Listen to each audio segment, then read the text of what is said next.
Et toi, t'es là, le mec, il est en train de se casser le dos. Il a abandonné ses enfants, peut-être son nourrisson.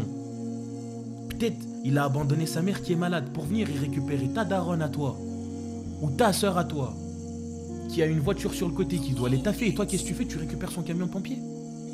Mais les frérots, mais wallah, je suis désolé. Vous n'avez pas de cerveau. Vous ne réfléchissez pas. Mais vous êtes où dès que c'est les jeunes de quartier qui vont vendre dans vos propres quartiers, là où il y a la plus grande concentration de musulmans, Ouais. qui vont se tuer entre eux, mettre des coups de couteau? Ça sert à quoi que 10 000 personnes se parquent ensemble pour aller marcher dans la rue et dire on est pas content.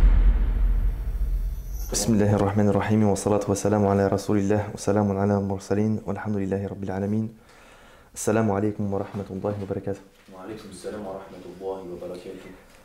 Donc aujourd'hui, Inch'Allah, on va expérimenter un nouveau format, un format podcast où on présentera des faits d'actualité mais pas que, on traitera aussi d'autres sujets sur des thématiques précises. Donc aujourd'hui, et étant donné le triste contexte, on va parler d'actualité. Donc on va parler de, vous vous en doutez, de la mort du jeune Naël ce mardi et des conséquences que ça a, tous les soirs depuis son décès. Allah yarhamou. Donc je ne vais pas vous poser forcément des questions, je vais plutôt vous laisser réagir sur la situation actuelle, à chaud, si vous avez déjà des choses à dire. Ouais, Inch'Allah, je me permets de commencer. J'ai vu la vidéo, de ce qui s'est réellement passé. Et subhanallah, il y a plein d'avis il y a plusieurs avis de personnes, parce que j'ai discuté avec beaucoup de personnes par rapport à ça. Et il y a plusieurs avis qui en ressortent bizarrement. Après, c'est que mon avis. Mais ce qu'on peut remarquer, il y a des personnes, par exemple, qui vont vous dire ok, sa mort devait arriver. Bon, c'est arrivé, malheureusement. Sa mort devait arriver. Et en gros, c'est pas grave, c'est une bavure comme une autre. Ça arrive. Les policiers sont des êtres humains. C'est pas normal. Donc, ils vont faire des bavures. Donc, ce qu'ils ont fait doit être sanctionné par justement la PJ, je crois. Non, c'est pas la PJ. L'IGPN, donc par la police des polices. Et ça, c'est un acte qui peut arriver. Ouais. Mais combien d'actes commettent la police qui sont répréhensibles durant une année? Donc, il y a peut-être des personnes qui vont dire ça arrive, c'est pas grave. Donc, la police doit être sanctionnée. Il y en a d'autres qui vont dire, et ça, c'est un peu plus mon positionnement, de me dire, en voyant la vidéo, on voit pertinemment que le jeune Naël n'avait absolument rien fait de grave, entre guillemets, et son acte ne méritait clairement pas de recevoir une balle. Et c'est vrai, en tout cas, dans ce qu'on voit, ça ne méritait pas de recevoir une balle. Il avait 17 ans, il a accéléré, bam, il a tiré direct. Il n'a pas réfléchi, le policier. En tout cas, s'il a réfléchi, il a réfléchi avec autre chose que son cerveau. Et en fait, il peut y avoir plein d'avis qui vont se dégager de ça, notamment le premier, ok, c'est un acte, c'est répréhensible, c'est quelque chose qui ne devait pas arriver, c'est une bavure. Du coup, comment nous, en tant que population, en tant que citoyens, est-ce qu'on peut se comporter face à ce genre d'acte? Et donc après, il y a encore plein de choses qui en découlent. Et malheureusement, ce qui est en train de se passer, c'est que c'est clairement pas la meilleure idée, à mon avis, en tout cas, de cramer des voitures, d'exploser des Lidl et de voler des voitures, bref, et de découper des distributeurs pour manifester son mécontentement, tu vois. Notamment que ça fait du mal à de nombreuses personnes. En l'occurrence, l'ami du frère, à qui sa maison a brûlé. Son appartement a brûlé, alors que sa mère était malade, lui il est sorti, etc. Et ça s'est passé juste à côté, tu vois. Et comment tu réagis quand tu as ce genre de choses? Comment tu veux ne pas vouloir frapper des gens? Vraiment, en gros, comment tu veux réussir à te retenir en sachant qu'il y a des gens qui ont tenté de tuer quelqu'un de ta famille? Comment tu réagis? Et tu as plein de choses qui vont sortir de ça. C'est sûr. Aujourd'hui, on a le sentiment qu'entre guillemets, n'importe quel prétexte est bon à l'anarchie. N'importe quel prétexte est bon à ce que des personnes sortent dans la rue et font n'importe quoi. En gros, ils sont tout le temps sur le qui-vive. Moi, c'est le sentiment que j'ai personnellement. Ils sont tout le temps sur le qui-vive et ils attendent la moindre occasion pour partir en cacahuète, tu vois. Pourquoi? J'ai mes raisons, mais je vais les garder pour moi. En soi, c'est malheureux. Ouais, c'est malheureux pour le jeune parce que le jeune, lui, il a juste, il a pris une balle, il a été tué. Donc c'est injuste. Ça doit être porté en justice, il faut que ce soit sanctionné à la sanction que cet acte mérite. Ouais. Mais la sanction, parce que l'ouverture d'un tribunal public, ce qu'elle a pour conséquence, c'est qu'elle crée encore plus d'injustice. Personne ne remettra en cause le fait que la mort du jeune, elle est illégitime au vu de son acte. Une conduite sans permis d'un jeune de 17 ans, ça ne mérite pas la mort. Personne ne va dire le contraire. Sauf que du coup, est-ce que c'est à nous de faire la justice ou est-ce que c'est à la justice de prendre les décisions qui sont d'ailleurs déjà prises pour traiter ce sujet? Bah, déjà, entre guillemets, moi je connais des gens qui sont de l'avis de tu refuses d'obtempérer avec la police, c'est censé être les représentants de la loi, tu es censé obéir à la loi. S'ils ont estimé qu'ils devaient t'abattre, ils t'abattent. Il y a des gens qui sont de cet avis-là, et ça il faut bien le comprendre. Tu vois, personnellement, moi non plus je suis pas d'accord, parce que j'estime qu'il y a des choses qui existent aujourd'hui. Personnellement, vous connaissez mon positionnement par rapport à ça. Moi, ce que je pense personnellement, c'est que ce qu'on vit actuellement, c'est un petit peu voulu, parce que l'État a les moyens de pouvoir faire en sorte à ce que ce genre de choses s'arrête et ne se reproduit pas. Aujourd'hui, il y a des innovations et des choses qui existent pour faire en sorte à ce que les gens ne puissent pas continuer à faire des courses-poursuites ou bien à se barrer, tu vois. Mais c'est pas pris en compte. C'est des choses que l'État ne fait pas. Et derrière, quelle est la raison de se plaindre d'un problème pour ne pas y apporter la solution, tu vois. Wallahu alam. Ça, c'est que mon avis. Donc, dire, oui, non, mais quelqu'un a refusé d'obtempérer, il faut le buter, il existe des choses qui permettent de faire en sorte à ce que le véhicule soit immobilisé, ou si la personne elle sort, 2 ou 3 flics sont largement assez pour, tu vois, immobiliser quelqu'un. Donc, il y a des solutions. Il y a des solutions, et c'est pour ça aussi que nous, on en arrive à la conclusion de aller jusqu'à tuer quelqu'un parce qu'il n'a pas voulu obtempérer, c'est disproportionné. Mais En fait, pas voulu obtempérer dans quelles conditions? Tu vois, parce que je te dis une bêtise, quelqu'un il marche dans la rue, il a les mains dans les poches, ou bien il a les mains dans les poches, on lui dit mets les mains en l'air. Au lieu de mettre les mains en l'air, il met sa main dans sa veste. Refus d'obtempérer, il y a un risque s'il sort une arme, qu'est-ce que tu fais? Mais même dans cette condition-là, tu dois tirer uniquement avec l'objectif, c'est des tirs de sommation. Ouais. C'est pour lui faire peur. T'es pas censé l'abattre, tu vois. Et frère, et même on a un exemple avec le frère, ils sont rentrés chez lui, ils l'ont tiré dessus. Ouais. Ils l'ont tiré dessus. Parce qu'il avait un téléphone dans sa main au moment où il est sorti. Il est sorti de sa chambre, il était en calbar. Ils l'ont tiré dessus. Et ça, c'est des choses, nous, encore maintenant, il n'a pas, et ça date de plusieurs années, 1 an et demi, je crois, 2 ans, il n'a pas encore reçu, enfin, la justice n'a pas encore à trancher en faveur du policier. Mais tu vois, c'est ça le Plusieurs truc, fois. Et il y a eu des appels, il a fait appel, eux, ils ont fait appel, et ça s'est enchaîné. Et d'où, tu vois, la question du système judiciaire, où là, tu posais la question, est-ce que c'est à nous de faire justice? En fait, c'est super compliqué à répondre à cette question. En fait, c'est vu l'exemple du frère qu'on connaît tous en commun ici, tu vois, il s'est rien passé, on a vu le résultat. Le flic, il est en liberté, il continue à bosser, il a rien eu, la justice a tranché en faveur du policier, alors que dans les faits de ce qui s'est passé, et il a corroboré la version des faits, il était chez lui, il venait de se réveiller le matin, parce que c'était pendant une perquisition, il était en caleçon, il avait juste un téléphone portable dans sa main, parce que si c'était dans le noir, donc c'était pour faire de la lampe, ils lui ont demandé de lever les mains en l'air, il les a levées, et ils lui ont tiré la balle quand il avait les mains en l'air. Et malgré tout ça, la justice a dit, non mais le flic, il était dans son droit. Tu vois, donc d'un côté, on voit une justice à 2 mesures, à demi-mesure. à demi-mesure, qui, dès qu'elle peut, tranche du côté des policiers, tu vois. Et de l'autre côté, on voit que quand c'est l'anarchie totale, bah ça marche. Parce que le mec, il est en détention provisoire, je crois, c'est ça. Le flic, il est en détention provisoire, si je dis pas de conneries. Ouais. Donc, j'ai vu un tweet, il m'a doucement fait rigoler, où il disait le policier présente ses excuses à sa famille. Mais encore heureux. bah oui. Mais genre, il l'a pas fait plus tôt déjà? Ouais. Bah, bien sûr que tu présentes enfin, en fait, oui, tu présentes tes excuses, mais déjà, frérot, c'est pas tes excuses qui vont régler la mort. Ça sert en fait, en gros, tes excuses, présente-les parce que tu dois les présenter, mais sinon, dans les faits, il va rien se passer. Et en fait, limite, j'ai eu l'impression de voir ça comme si c'était présenter tes excuses en mode faut calmer la tension, etc. Ouais, non, c'est sûr. C'est sûr que... En fait, c'est un mélange médiatico-politique où tout le monde y prend part. où c'est représentatif du climat qu'on connaît depuis le Covid, tu vois. Crise financière, du coup crise économique, du coup crise sociale, tu vois. Et là, dans pas longtemps, on commence à toucher la crise politique, tu vois, avec ce qui est en train de se passer actuellement. Donc c'est qu'une conséquence, au final, de ce qui est en train de se passer. Après, c'est concrètement aujourd'hui, mais moi j'ai le sentiment en tout cas que c'était qu'un prétexte, tu vois. Qu'aujourd'hui, Naël, Allah yarhamou, c'est qu'un prétexte.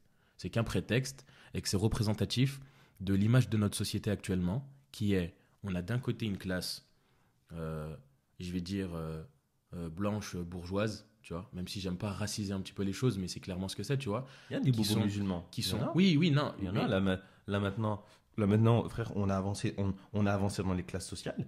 Au fur et à mesure du temps, est-ce qu'il y a quelque chose de normal? Il y a une évolution des statuts, Ouais. une évolution des salaires, une évolution de tout ça. Maintenant, nous, il y a des musulmans qui sont très bien placés, d'autres qui sont bien placés, et il y en a qui sont toujours au même niveau. Et ceux qui sont toujours au même niveau, c'est malheureusement les jeunes dans les quartiers, tu vois. Oui, Les gens Mais- dans les quartiers. ce que je veux dire par là, c'est que c'est quoi? C'est que un ou deux, ouais, mais en fait, t'as d'un côté une classe. Bon, je vais enlever le mot blanc parce que c'est vrai qu'aujourd'hui, elle est un petit peu de tout bord. Mais t'as une classe bourgeoise éduquée, tu vois, de personnes qui vont analyser certains faits et qui vont regarder les choses telles qu'elles sont réellement, tu vois, qui vont s'indigner eux aussi, mais pas de la même manière. Et t'as de l'autre côté des populations qui sont mis dans certaines zones géographiques dit ou appelé quartier défavorisé, avec des gens qui sont moins éduqués que la normale, tu vois, par rapport au contexte actuel, par rapport au contexte culturel. C'est ça, quand je parle d'éducation, je parle d'éducation dans le sens français. C'est peut-être des personnes qui sont éduquées, tu vois, dans leur pays d'origine ou même d'autres. Et d'ailleurs, on y vient tous, tu vois, de quartier et de ces choses-là. Mais aujourd'hui, quand tu vois l'évolution des révolutions ou des émeutes qu'il y a pu avoir au fil des années et celles qu'on est en train de connaître actuellement, pour moi, Naël, c'est le prétexte à l'enrichissement personnel de nos jeunes de quartier. Je sais pas, frère, je sais pas si c'est l'enrichissement parce que je suis S'il te plaît, frère, regarde. regarde, les jeunes de quartier, j'aime pas dire les jeunes de quartier, il y a des jeunes dans les quartiers Oui. qui vendent de la drogue. Je suis désolé, frère, en vendant de la drogue, il va faire en une semaine le salaire d'un médecin.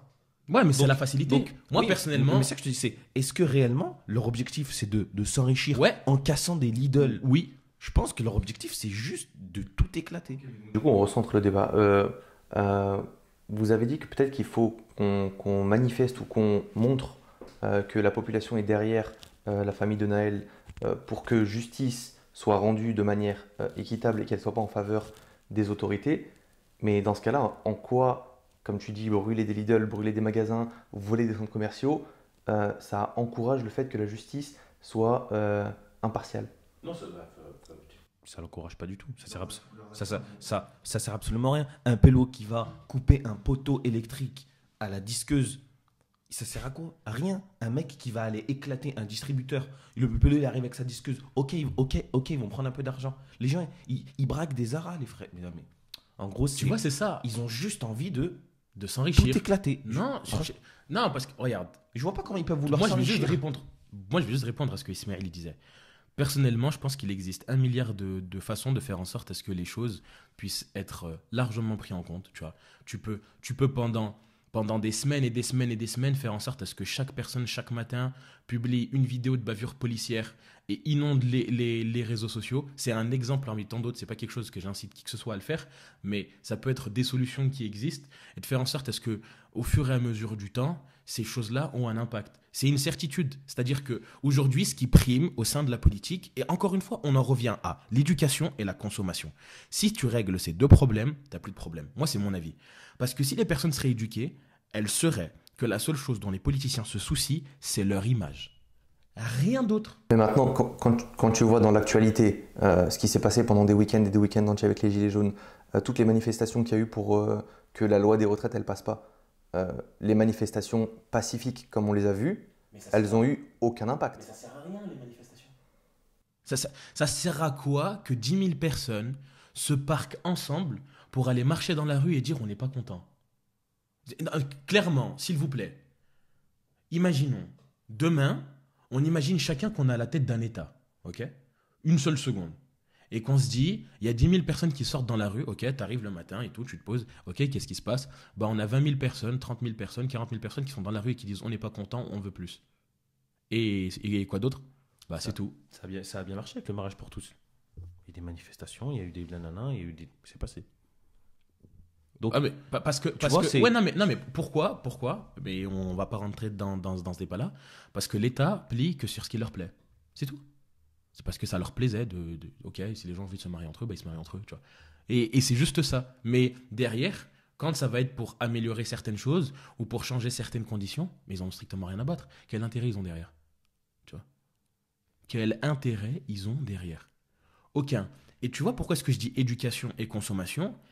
Parce que je suis désolé, des personnes qui à longueur de journée allument les médias, je vais les appeler les médias mainstream, et bouffent et gobent les informations qu'ils leur donnent, ne lisent plus, ne s'intéressent pas, n'ont plus de sens critique, ne regardent plus le monde tel qu'il est réellement.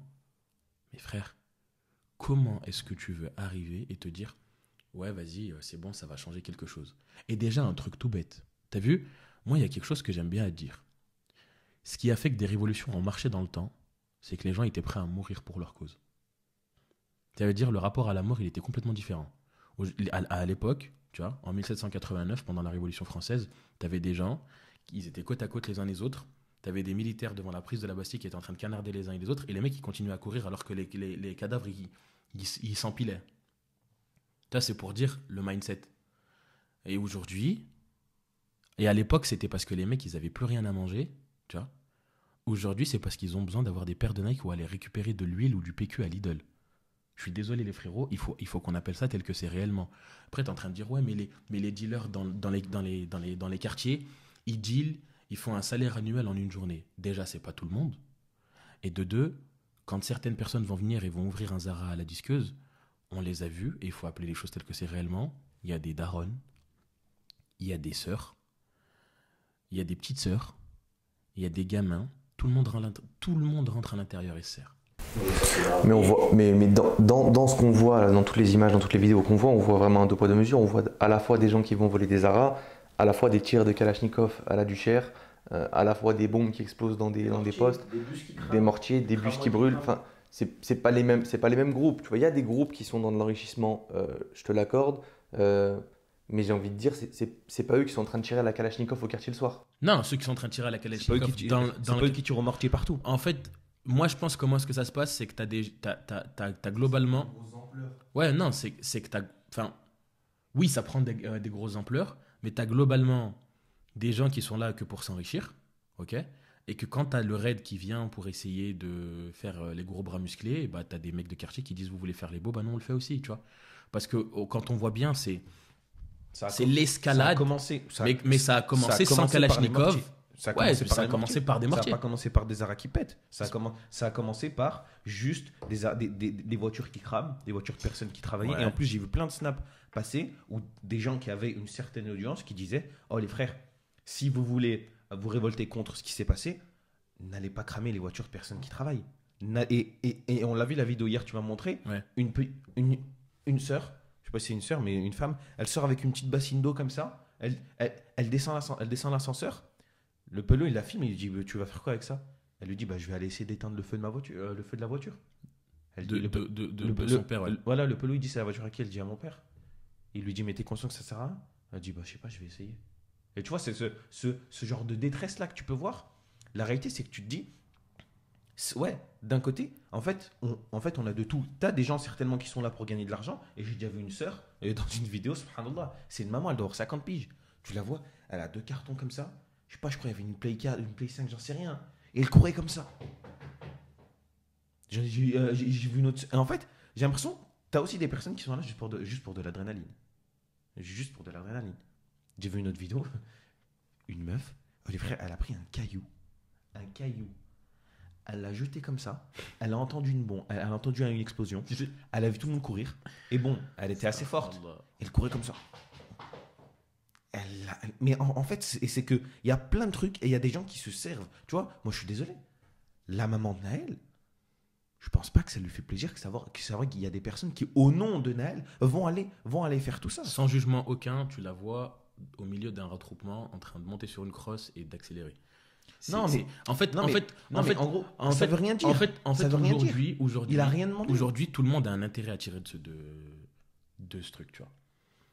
Pas moi. Oh non, pas nous, mais tu vois, moi, Allahu alam, je vais rien dire, tu vois. Mais je pense que ceux qui cassent tout, c'est comme tu disais, les jeunes qui en ont pas besoin parce qu'ils font un salaire annuel en une semaine ou en un an, tu vois. Ou en un mois, pardon. Et que derrière, tu vas avoir des gens qui, eux, c'est un petit peu la galère et qui vont profiter du pélo, qui s'est amusé à récupérer une disqueuse thermique et à couper un Zara ou un Nike.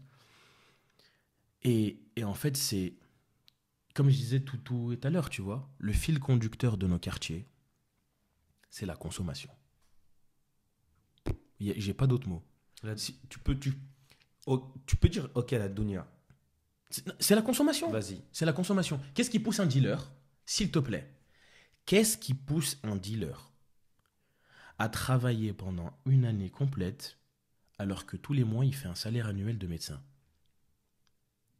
À part le fait que le pélo, il veut rouler en RS6, que le pélo, il va avoir les dernières sapes, et qu'après, quand tu vas discuter avec eux, ils vont te dire « Ouais, c'est pour la Madeleine, mais ma Madeleine, aujourd'hui, elle a besoin de rien. » Frérot, je suis désolé, t'as vu?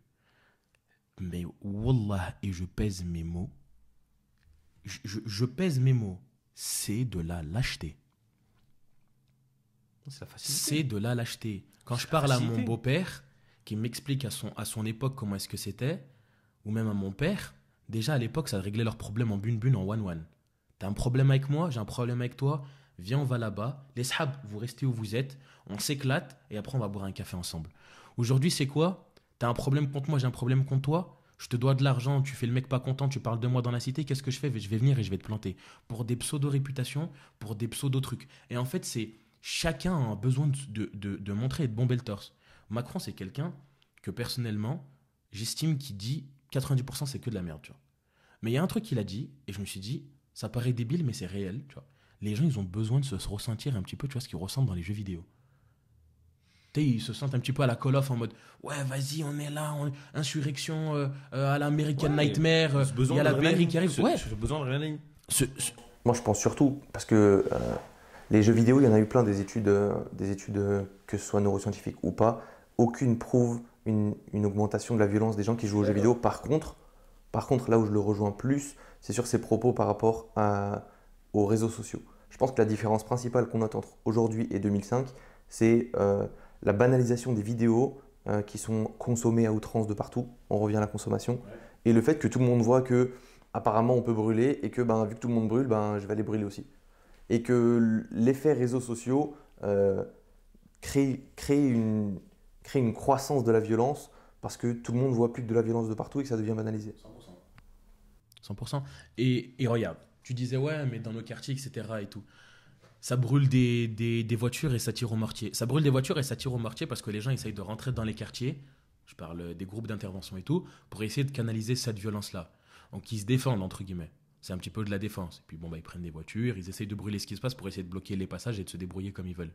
Mais quand tu as des gens en pleine rue qui s'organisent, tu vas savoir sur quel groupe ou comment, et qui vont se dire vas-y, on va aller taper l'Apple Store de Strasbourg. On va aller taper le Nike de Roubaix, on va aller taper le centre commercial de Paname, je sais pas c'est lequel. Quel est le but? Moi, je pose la question, quel est le but? Et là, on va parler entre quatre yeux à ceux qui regardent la vidéo. Je répète et je pèse mes mots. On est 3 pélos ici, c'est facile pour nous. Nous aussi, on peut aller faire ce genre de truc, tu vois. Mais on a choisi de trimer. On a choisi de bosser pour avoir ce qu'on a aujourd'hui. Et aujourd'hui, le problème, c'est que les gens, ils veulent plus taffer. Les gens, ils veulent plus taffer. T'as 2 voisins côte à côte. T'as un voisin qui va se dire, vas-y, tu sais quoi, moi, je vais aller taper le Nike pour aller récupérer une paire de chaussures. Quand t'as l'autre côté, le pelot qui va aller taffer avec son daron, qui va coffrer pour aller se payer la même paire. Et je suis désolé. Pense que t'es ce que tu veux, crois ce que tu veux. Frérot, t'es rien d'autre à part un lâche. Parce que la seule chose que tu dois faire, c'est aller charbonner. Et regarder et dire, ouais, mais on est dans des trucs défavorisés, mais il y a des gens, ils sont riches. Ouais, frérot, mais l'argent, elle est de partout. Va taffer, va à charbonne, et t'inquiète pas que tu auras tout ce que tu veux avoir. Mais tout le monde veut tout maintenant et tout de suite. Et c'est pour ça que tu retrouves, et je le redis, n'importe quelle cause est prétexte à consommer. N'importe quelle cause est prétexte à la consommation. Tout le monde consomme tout le temps. Et le pire, c'est que c'est un cercle vicieux. Moins tu as de personnes éduquées, plus elles consomment, moins elles sont éduquées. Et je ne sais pas où est-ce qu'on va, mais on y va. Et tu combines ça avec un abandon total du djinn. Frère, voilà. Ouais, psahtek. Vous voulez voir qu'est-ce que ça fait un monde où il n'y a pas le djinn? Je pense que c'est l'abandon total du djinn qui fait. Psahtek, c'est exactement ça. besoin de- Vous voulez, tu veux voir qu'est-ce que c'est qu'un monde sans djinn? Regarde ce qui se passe actuellement. Parce que, encore une fois, on est là à avoir des débats et à dire ouais, non, mais ce que le prophète salam il avait dit, c'était à l'époque. Wallah, les mécanismes, c'est les mêmes. Tout à l'heure, tu disais ouais, on va peut-être parler du fait de la hikmah de ne pas se rebeller contre le gouverneur. Regarde. Ouais, mais il y a 1440 années en arrière, le prophète salam il avait dit ça. Ouais, mais en 2023, c'est encore d'actualité. 1440 années après, c'est encore d'actualité. Parce que quand t'as pas de la jugeote, quand t'es pas éduqué, tu comprends pas ce qui se passe. La plupart des gens, tu vas aller parler avec eux, ils savent même pas pourquoi est-ce qu'ils sont en train de faire ce qu'ils sont en train de faire. Oui, mais justice pour Nawel. Ouais, mais, pour Naël. Ouais, mais ils ont buté nanana et les prochains, c'est nous. Bah, je suis désolé, frérot, mais non, tu vois. Je suis désolé, frérot, c'est non. En plus, frère, c'est des gens qui. Vas-y, frère. Tu sais, Frère, c'est des gens qui sont mas du taureau, ils parlent, alors que même la police, dès qu'ils passent au mas du taureau, ils savent très bien ce qui se passe. Et je dis le mas du taureau, Ouais. mais il y en a plein d'autres, tu vois. Ils savent très bien ce qui se passe, comment ça se passe. et Chab, on va faire une Et parenthèse. frère, On va faire une parenthèse. Demain, la maison de ta daronne, elle est en feu. Demain, la maison de ta daronne. Wallah, comme mon frère, il disait, j'aimerais bien voir comment est-ce qu'ils vont réagir quand un va cramer la voiture du daron de l'autre, tu vois. Les pelos, ils sont ensemble. Le mec, il s'est barré. Il revient après, c'est en train de brûler la voiture à son père. Tu vois. Ou bien qu'un pélo, il va tirer un mortier dans la fenêtre du gars et c'est sa mère en haut et que le mec, il était en train de récupérer le camion de pompier Oh, je sais pas si vous êtes conscient et je vous le dis, aujourd'hui en France, la part de pompiers bénévoles comparée à la part de pompiers qui sont payés, c'est 80-20. Ça veut dire que 8 personnes sur 10 dans un groupe d'intervention de pompiers, c'est des bénévoles. C'est des pompiers volontaires. Et toi, t'es là, le mec, il est en train de se casser le dos. Il a abandonné ses enfants, peut-être son nourrisson. Peut-être il a abandonné sa mère qui est malade pour venir y récupérer ta daronne à toi. Ou ta sœur à toi. Qui a une voiture sur le côté, qui doit aller taffer. Et toi, qu'est-ce que tu fais? Tu récupères son camion de pompier? Mais les frérots, mais wallah, je suis désolé. Vous n'avez pas de cerveau. Vous ne réfléchissez pas. Parce que si vous réfléchissiez un minimum, vous les laisserez faire leur taf. Laisse-les faire leur taf. Vous avez un problème contre les flics? Règle-le avec les flics. Les pompiers, ils ont quoi à faire dans l'histoire? Les groupes du SAMU.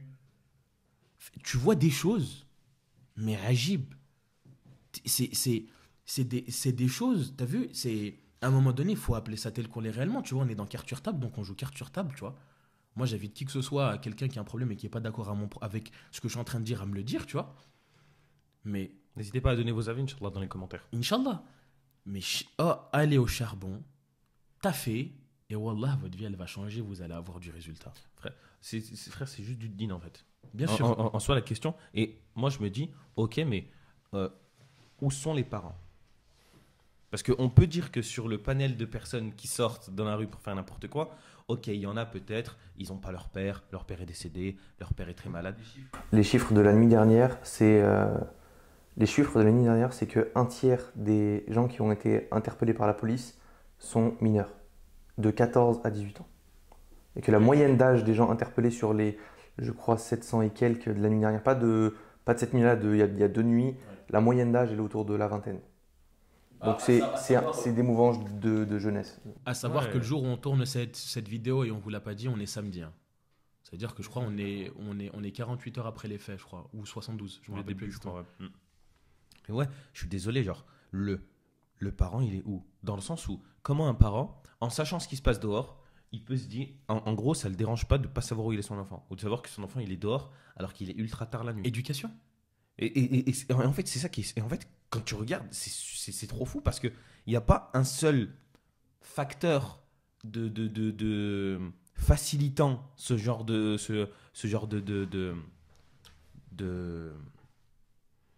voitures qui crament, de Lidl qui se sont explosées. Il n'y a pas qu'un seul facteur. Et quand tu regardes, en fait, il y en a plein. Alors, regarde, Moi, je suis désolé, comment Comment un jeune mineur, il a 14 piges. Un chic, qu'est-ce qu'il fait là? Non, mais juste, regarde. Des fois, tu vois même les parents profiter de ces occasions-là, tu vois. Comme tu le disais. Personnes qui ont 40-50 ans, qui rentrent dans des supermarchés, qui récupèrent des trucs et tout. Ouais, c'est Premièrement. vrai aussi. Wallah. Premièrement. La réponse ultime, wallah, à tout ça, c'est juste le din. Ouais, bien sûr. Tu me le din dans les personnes, tout va mieux. Mais tu sais, c'est quoi après, tu vois, je pense qu'il faut rentrer dans le détail et analyser les choses telles qu'elles sont réellement. Aujourd'hui, la plupart des parents, c'est des enfants qui ont des enfants.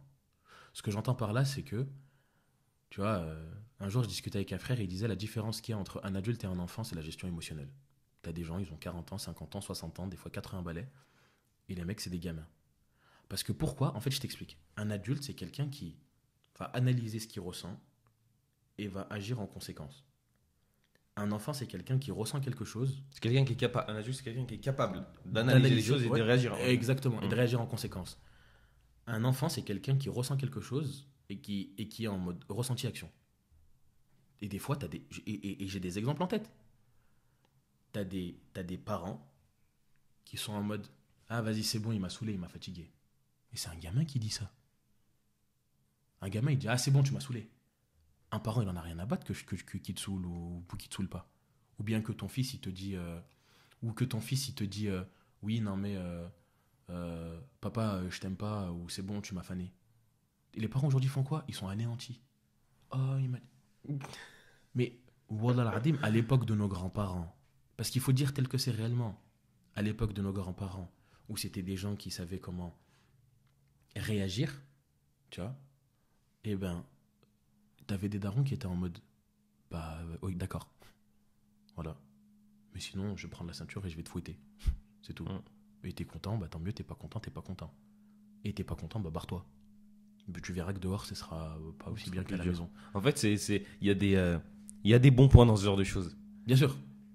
En fait, le meilleur point, mais tu vois, alors Sam, il a jamais levé la main sur quelqu'un qui était sous sa responsabilité. Non, bien sûr. Il a jamais haussé la voix sur quelqu'un. Ça veut dire que on a le modèle ultime, le modèle absolu qui fonctionne intemporellement. Parce qu'il y en a plein, ils aiment bien dire oui, mais c'était il y a 14 siècles. Mais je m'en fous. L'islam, il est intemporel. Ouais. Donc, tu as un modèle qui fonctionne super bien. Et nous, on va en prendre un autre. Pourquoi est-ce que les jeunes, et je te dis un truc tout bête. Je sais pas, j'ai pas assisté à toutes les khutbahs du Mourad d'hier. Mais est-ce qu'il y a une khutbah du Mourad qui a parlé de ce qui s'est passé? Beaucoup. La grande majorité, elles ont parlé de. Alhamdoulilah. Parce que tant mieux. Parce que j'en suis certain que dans les mosquées, il y avait des personnes qui la nuit étaient dehors et qui étaient là à la khutbah du Mourad. Ah, bien sûr. Ou des parents dont les enfants étaient en train de brûler. Ouais, tu vois. Et franchement, alhamdoulilah, parce que aussi, il y a ce côté où les imams, ils ont une responsabilité et il faut vraiment qu'ils la tiennent jusqu'au bout. Bien sûr. De vraiment sensibiliser et, entre guillemets, savoir mettre des coups de poing. Je m'entends. Vraiment taper du poing sur la table et faire comprendre que le musulman, il fait pas comme il veut, tu vois. Là, tu parlais de quand j'ai parlé juste avant, la sagesse de ne pas rebeller contre le gouverneur. Bah, en fait, j'ai l'impression de comprendre ce que le voulait dire quand il dit qu'il ne faut pas se rebeller, dans le sens où bah, il y a des personnes qui ne sont pas aptes à prendre position. Bien sûr. Et c'est là où on disait, quand je parlais des moldus, parce que je dis moldus, peut-être que ça va vous faire rire peut-être que ça va vous faire rire derrière la vidéo, mais la réalité, c'est qu'il y a des personnes qui sont conscientes du monde dans lequel on vit et des différents enjeux et les facteurs aggravants, et il y en a d'autres pas du tout. Il y en a d'autres juste, ils vont suivre la masse comme des moutons. Ils vont voir quelqu'un, il va casser un Zara, il va dire, allez, je vais prendre des vêtements. En gros, son cerveau, il est éteint, sa capacité de réflexion, elle est supprimée. Et donc, quand Allah me dit ne pas se rebeller contre le gouverneur, je me dis, et quand rebeller, c'est prendre position, je me dis, En fait, c'est. Peut-être que c'est. En fait, il a totalement raison. Et en fait, c'est pas fait pour tout le monde. Non. Tout le monde n'a pas du tout les capacités cognitives de prendre position contre. Et quand je vois tout le monde direct. En fait, nous, on a un problème, c'est qu'on réagit. C'est toujours de la réaction. C'est pas de la proaction, toujours de la réaction à l'émotion, à un événement. Toujours. Oh punaise, il est mort. Tous les musulmans de la planète, oui, c'est pas bien, non. Mais vous êtes où dès que c'est les jeunes de quartier qui vont vendre dans vos propres quartiers, là où il y a la plus grande concentration de musulmans, qui vont se tuer entre eux, mettre des coups de couteau. Tu sais, une fois, tu m'as dit un truc. Tu m'as dit, Shabarata. Et ça, je le raconte souvent. Tu m'as dit, Shabarata, je vais te poser une question. Parce que tu vois là, en gros, tu me racontais, c'est une anecdote, il y avait une réunion qui avait été faite par rapport aux problèmes dans le quartier qu'on rencontrait. Comment est-ce qu'on pouvait endiguer ce problème, aider les jeunes à plus venir à la mosquée, sortir ce genre de choses, arrêter d'accomplir ce genre d'action qui était répréhensible. Et donc il y avait plein d'idées qui avaient été données, le fait de sortir, faire des maraudes, faire des activités, des barbecues, des tournois de foot. Et à la fin, Younes, quand tu es sorti de là, tu m'as dit, tu sais, Arta, il y a eu, parce que moi j'étais pas là, tu m'as dit, tu sais, Arta, tu vois, il y a eu plein de propositions et tout. Là. Il m'a dit, mais moi je pense qu'il y a une proposition qui marcherait beaucoup mieux. Je lui dis quoi?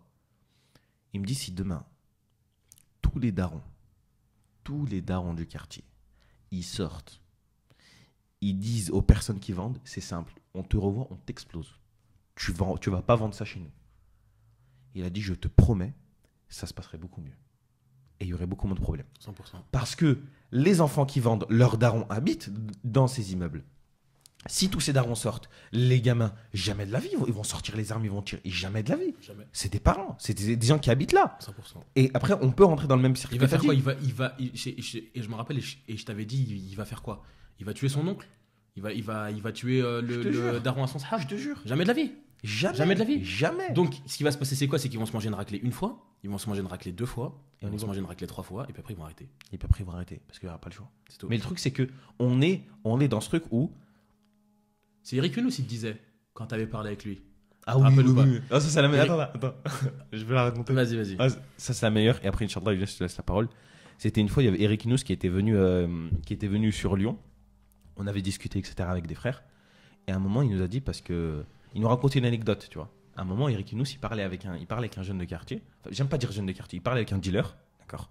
Il parlait avec un dealer, et quand il parlait avec lui, il nous expliquait, tu vois, Eric Nous, il a une certaine élocution. Il a fait il aime beaucoup le dialogue, etc. Et quand il parle avec lui, il lui dit, il débat avec des arguments, tout ça. À un moment, le jeune de quartier, ça le fan. Il dit, de toute façon, tu sais quoi, c'est rien de parler avec toi. Parce que nous, on est prêt à mourir pour notre drogue, on est prêt à aller en prison pour notre drogue, tandis que vous êtes ni prêt à mourir, ni prêt à aller en prison pour ce que vous dites. Voilà. Alors que ce que les imams prêchent, c'est l'islam. Ouais. Et ramenez-moi un imam qui est prêt à mourir ou qui est prêt à... Aller en prison pour ce qu'il Après, et moi le premier, est-ce que je suis prêt à mourir ou à aller en prison pour ce que je dis? dit. Exactement. Je dirais jamais que oui, j'ai jamais été confronté au fait accompli. Et c'est ça le problème aujourd'hui. Mais quand il a dit ça, Eric Younous, il a dit, il s'est tué. Tu sais, je vais donner un exemple. Il savait pas quoi dire. La vie, si tout le monde avait pas peur de la mort. Et j'ai vu un constat qui est tout bête. Si on était comme les compagnons d'un Ouais. salam. Si on était comme les compagnons de Rasul alayhi salam, et je m'inclus dedans, parce que personnellement, je pense pas avoir une foi assez forte aujourd'hui pour dire que oui, je suis prêt à mourir pour l'islam. Je serais un menteur. Clairement, je serais un menteur. Mais si on l'avait, eh ben, prenons l'exemple, parce que nous, on est à Lyon, tu vois. Prenons l'exemple de la Duchère ou d'Emma du Taureau. Tu sais, il y a combien d'habitants dans ces trucs-là? Bon, je suppose qu'il y a des hommes, tu vois. Imaginons qu'il y a 50-50, tu vois. 50% d'hommes, 50% de pas d'hommes. Si les gens n'avaient pas peur de la mort, et que c'est la merde dans leur quartier, et que ça leur fait chier d'avoir leur poubelle brûlée, t'as le quartier qui sort. Allez, vas-y. Prêt à mourir. Balancer des mortiers, je termine brûlé, j'en ai strictement rien à battre, mais vous n'allez pas faire ça chez nous. Vous pensez que vous êtes des jeunes, vous pensez que vous avez le quartier, vous l'avez pas. Vous faites pas ça chez nous, on sort. On sort tous. Grand appel. Oh les frérots, venez, on sort. T'as des quartiers, dedans, t'as 5000, 6000 personnes. Tu prends 50%, t'as d'un côté 100 petits jeunes, 100 flics. Bam, d'un coup, 2000 gars. Les flics, vous allez vous barrer, on gère. Vous allez chacun rentrer chez vous. Ouais, mais non, tu veux balancer des mortiers? Balance des mortiers. T'inquiète pas, on va te retrouver. Et en fait, ce qui est en train de se passer aussi, je voulais faire une parenthèse par rapport à ça, c'est que les mecs, ils se cachent maintenant encore plus des flics et des autres. Parce qu'il reste encore des hommes, alhamdoulilah, des hommes qui disent, vous voulez foutre l'ayat, vous voulez mettre le feu à la maison de ma daronne, vous avez brûlé la voiture de mon daron, j'ai un Glock, vous inquiétez pas, je vais vous retrouver. Et t'as des mecs qui sont en train de se chier dessus parce que leur photo, elle a tourné et parce qu'ils ont balancé un mortier dans la mauvaise maison ou ils ont cramé la mauvaise voiture. Quand je te dis, ils sont en train de se... excusez-moi pour le terme, ils se liquifient, tu vois. Parce que t'as des gens qui les cherchent. Ah oui, mais Et- c'est ça, et- c'est un homme. t'as et voulu on est dans mettre une des mortiers, société- Tu payes pour ton acte. Et encore une fois, je le dis, ça n'a jamais été aussi simple d'endiguer la violence qu'aujourd'hui. Parce que on est dans une société de lâches. Et je m'inclus dedans. C'est de la lâcheté de ne pas sortir pour aller protester contre les violences et contre ce qui se passe. C'est n'importe quoi dans mes quartiers. Tu vois, il y a des gens qui donnent une mauvaise image de ma religion et moi je suis pas là-bas pour essayer de trouver des solutions ou des terrains d'entente et tout. Tu vois, il y a des gens qui le font et je le dis. Tu vois, et j'espère de tout cœur et j'essaye de faire les sabab et l'effort spirituel pour avoir ce niveau-là et un jour me dire que je suis capable de le faire. Je l'ai fait quelques fois, tu vois, et je me suis rendu compte de ce qui s'est passé, même on en parlait. Mais tu as des fois où tu n'as pas le courage de le faire parce que tu te dis, ouais, comment est-ce que ça va se passer, comment est-ce que ça va tourner et tout. Moi aujourd'hui, ça me choque parce que tu as des gens, ils disent, tu sais, moi maintenant j'aime bien le ouais et, tu vois, parce que tu as des gens, tu vas parler avec eux, on dit, ah frérot, aujourd'hui, voilà, tu peux plus séparer une bagarre parce que tu vas te manger un coup, ouais et. Ouais, mais aujourd'hui, tu peux plus aller parler à un jeune de quartier, il prend, il te plante, ouais et. T'as vu, vraiment, surtout à des musulmans. Ouais et. Bah, t'as vu. Parce que inconsciemment, qu'est-ce qui s'est passé? C'est ouais, mort.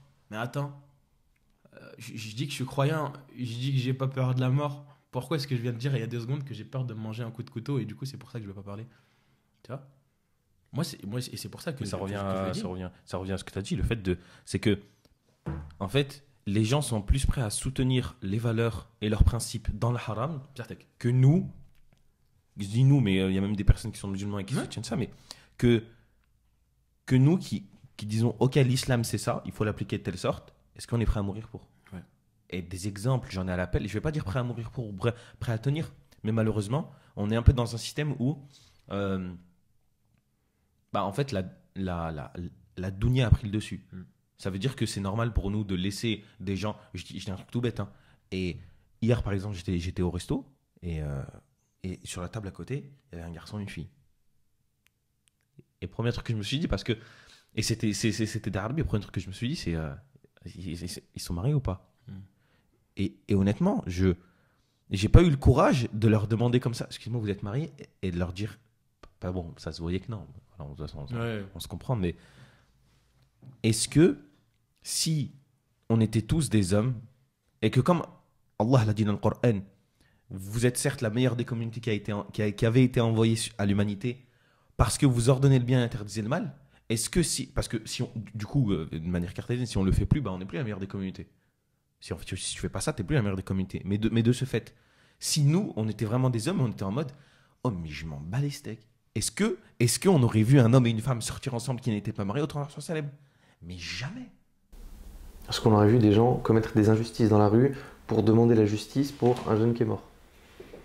Mais non, parce qu'il n'y aurait pas besoin de la justice, elle serait tellement juste. Et là, et après, moi, je voulais poser la question, tu vois, par rapport à ce manque d'une certaine manière de violence, entre guillemets. Je vais m'expliquer. Oui. Le principe, Vas-y. le principe même de la peine de mort. Personnellement, je suis pour. Moi aussi. Personnellement, je suis pour.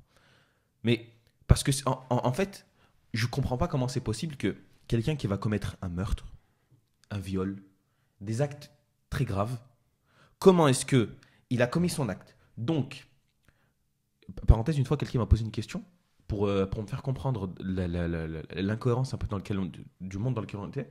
Il m'a demandé, il m'a posé la question, il m'a dit, Arta, à qui profite le crime?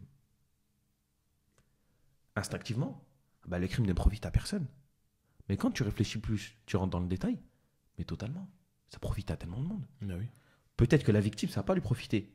Mais derrière le crime, il y a des avocats qui sont payés, qui gagnent leur argent grâce à des problèmes.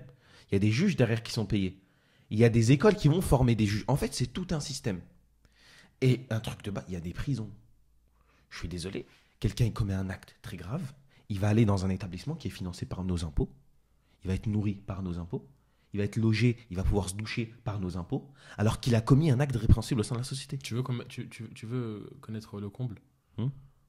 3 prisons sur 4 aujourd'hui a été privatisé. Ça veut dire que c'est nos impôts et ça génère des bénéfices. C'est un truc de barjot. C'est un truc de barjot. Ça veut dire que quelqu'un, il va tuer quelqu'un. Et en fait, c'est ça aussi qui est simple quand même avec l'islam, tu vois, c'est que bah, c'est pour indépendant. T'as tué quelqu'un, bah, on te tue. En fait, on est dans le bon droit de tuer, mais c'est mieux de pardonner. Après, cette loi du talion, quand elle est appliquée surtout pour que, au moment où tu vas presser la détente, tu es conscient que tu mets ta vie en danger. C'est ça. Si au moment où tu appuies sur la détente, tu te dis oula, je peux être incarcéré 50 ans, oula, ouais, je vais avoir un avocat et remise de peine après bonne conduite et je sors quand. Non, t'es mort. Tu tues, t'es mort. Et c'est ça.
C'est le même raisonnement que celui que tu as eu quand tu disais que si les jeunes de quartier, les pères descendent et les frappent, c'est la violence et le fait d'être conscient qu'on peut subir de la violence qui empêche l'acte. Ça veut dire que là, la justice, dans ton exemple, elle est donnée par nous, mais si la justice elle-même était violente, toute proportion gardée en fonction de l'acte, Dans le jugement, c'est-à-dire que ce qu'on est en train de dire, c'est que c'est exactement, c'est pas un flic d'appliquer la loi et de la faire, tu vois. Le policier, ce sera jamais le juge, mais une fois que quelqu'un est jugé, moi je pense que oui, effectivement, si tu as commis une connerie, frérot, il faut que tu sois conscient que si tu es prêt à faire ça, tu es prêt à perdre la vie. Et le problème, c'est qu'aujourd'hui, les gens, même s'ils disent qu'ils sont prêts à mourir, en réalité, ils sont pas prêts à mourir, tu vois. Je vais te donner un exemple tout bête. Aujourd'hui, on est dans un monde où, encore une fois, vu que les principes et les valeurs se sont perdus, les gens sont attachés à cette dunya à travers la consommation, et donc ils ne sont pas prêts à perdre leur vie, parce qu'en réalité, quand tu es attaché à cette dunya, la chose dont tu tiens le plus, c'est c'est ta vie, tu vois. Et ils sont pas prêts. Il n'y a rien de plus cher que ta vie, tu vois. Ils ne sont pas prêts à faire don de leur vie. Ça veut dire que si demain, quelqu'un avait estimé que c'était tellement l'anarchie qu'il avait ordonné à tout le monde de tirer à vue, bah, ce qu'on aurait vu, c'est quoi? C'est qu'on aurait vu au moins 50 ou 60% de personnes en moins, tu vois. Parce qu'ils auraient peur de mourir. Parce qu'ils auraient peur de mourir. C'est sûr. En fait, t'enlèverais pas le grand banditisme, mais en tout cas, tous les petits qui veulent juste faire n'importe quoi, qui veulent juste s'amuser, qui veulent juste créer. Parce que je suis désolé, t'as 14 ans, la dernière chose que tu veux, c'est prendre le risque de mourir. Et en fait, le truc, c'est. Après, en fait, c'est systémique, tu vois. Parce que même derrière, d'un côté, on a des policiers qui vont effectuer ce genre de bavure et qui vont pouvoir tirer sans aucune raison et tuer des personnes, donc de manière injustifiée. Et de l'autre côté, tu as des personnes qui peuvent avoir des choses justifiées. J'ai vu des policiers, par exemple, le pelot, ça lui tirait dessus au mortier. En fait, le fait de pointer un problème d'un côté ne veut pas dire qu'il n'y en a pas de l'autre côté. Par exemple, là, il y a l'ONU dans un communiqué qui appelle la France à, je n'ai pas envie de dire de bêtises, mais à regarder au sein de ses rangs tous les actes de racisme qui sont en interne dans la police. C'est une réalité de la France aujourd'hui que beaucoup des effectifs de police et de gendarmerie ont tendance à être racistes. Mais ça n'enlève rien au fait que ça ne légitime pas le fait de tirer au mortier sur la police. Ça ne légitime pas le fait d'agresser des... En fait, le fait qu'il y ait un problème d'un côté... C'est ce que tu disais, on est dans une société binaire. C'est pas noir ou blanc. Ouais. C'est pas parce qu'eux font ça que nous on fait... La justice, c'est pas à nous de la rendre. La justice du peuple, ça a jamais été bon. La justice, elle est à rendre dans un tribunal. Et le fait que eux soient imparfaits, ça ne justifie pas le fait qu'on ait le droit de l'être. 100%. Tu vois, aujourd'hui, c'est quand même grave que on puisse pas être dans un monde où un musulman peut dire je comprends certains avis de l'extrême droite. Moi personnellement, je le dis. Ouais. Il y a beaucoup de musulmans, s'ils n'étaient pas musulmans, ils seraient clairement d'extrême droite. Clairement. Il y a quelque chose que j'aime beaucoup, tu vois, c'est l'ennemi de mon ennemi et mon ami. Et ça, c'est quelque chose qu'on a perdu. Il y a des gens avec qui tu peux certes avoir des centres d'intérêt complètement différents, c'est pas tes amis pour autant, mais tu peux être complètement d'accord avec eux et t'allier avec eux pour un but bien précis, tu vois. Et ça, c'est quelque chose qu'on a perdu. Wallahu alam.